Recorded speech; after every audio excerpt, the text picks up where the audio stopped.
It was supposed to fundamentally reform the way police work in Chicago. But 5 years into a federal consent decree forcing change on the Chicago Police Department has proven to be a lot slower and tougher than anybody expected. And a Fox 32 investigation has found it's also proving to be much more expensive than anticipated. Fox 32's Dane Placo with a special report tonight on a consent decree that seems to be stuck in concrete. Today is an historic day for the city of Chicago. September 14th, 2018, Chicago's police chief, mayor, and the Illinois Attorney General unveil a 229-page consent decree promising to fundamentally change Chicago policing. The consent decree is a detailed and comprehensive roadmap to reform that Chicagoans need and can be proud of.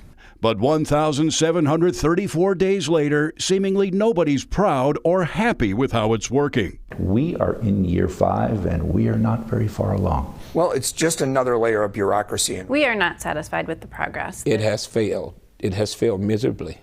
Laquan McDonald's great uncle, the ACLU, a Chicago alderman, and the former Chicago Inspector General. 4 stakeholders with 4 perspectives on the consent decree, yet all disappointed. The actual whole idea of the document in and of itself came about as a result of the death of my great nephew, Laquan McDonald, 16-year-old, shot down in the streets of Chicago. It was the anger sparked over the 2014 police shooting of McDonald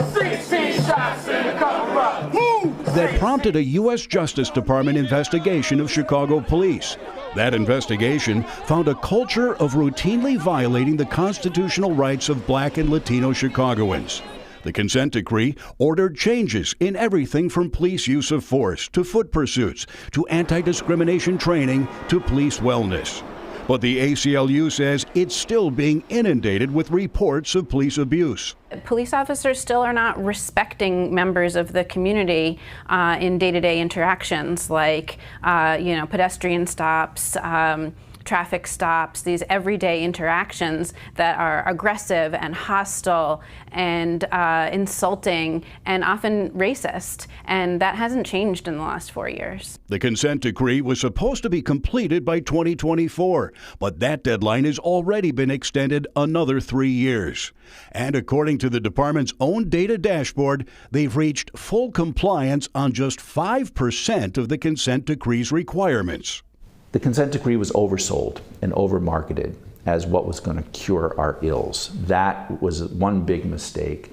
Former Chicago Inspector General Joe Ferguson, who had a seat at the table when the consent decree was being drawn, says it's being hampered by a revolving door at City Hall, including 3 mayors, 4 police superintendents, and 5 corporation counsels, the city's top lawyer.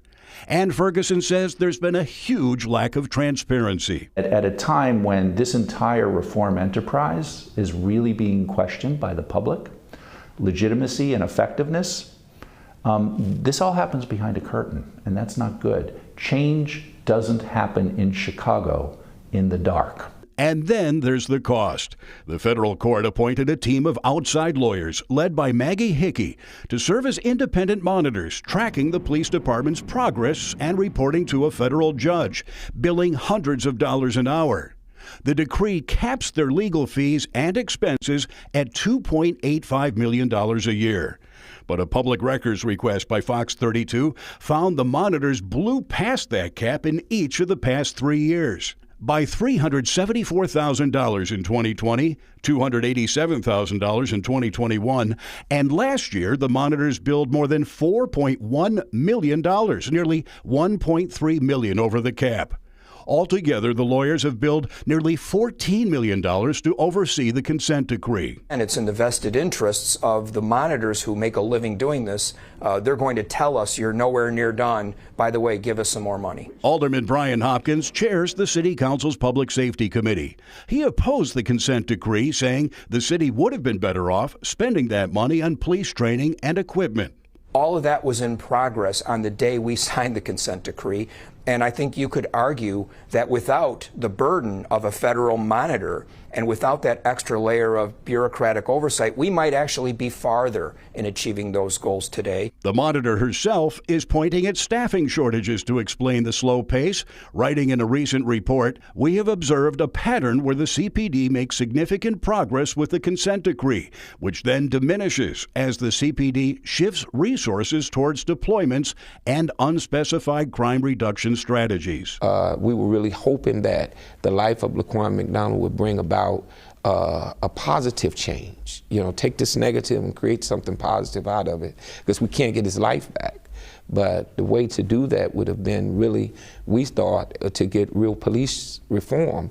Now it's up to new Mayor Brandon Johnson to prioritize the pace of police reform with the appointment of Chicago's next top cop. The process for appointing the superintendent is really crucial, and we do think that it will set the tone going forward, and it is very, very important that the mayor select someone who has the capacity to bring about that culture change that we were talking about. But some worry that could take years. The Los Angeles Police Department was under a federal consent decree for 13 years that cost taxpayers there more than $300 million. I'm afraid we're in a similar situation here. I hope it's not as bad as Los Angeles in their experience, but we have no guarantees at this point.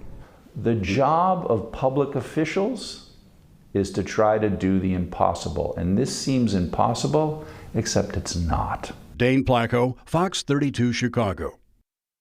We reached out to Mayor Johnson and Maggie Hickey regarding our story tonight. We have not yet heard back.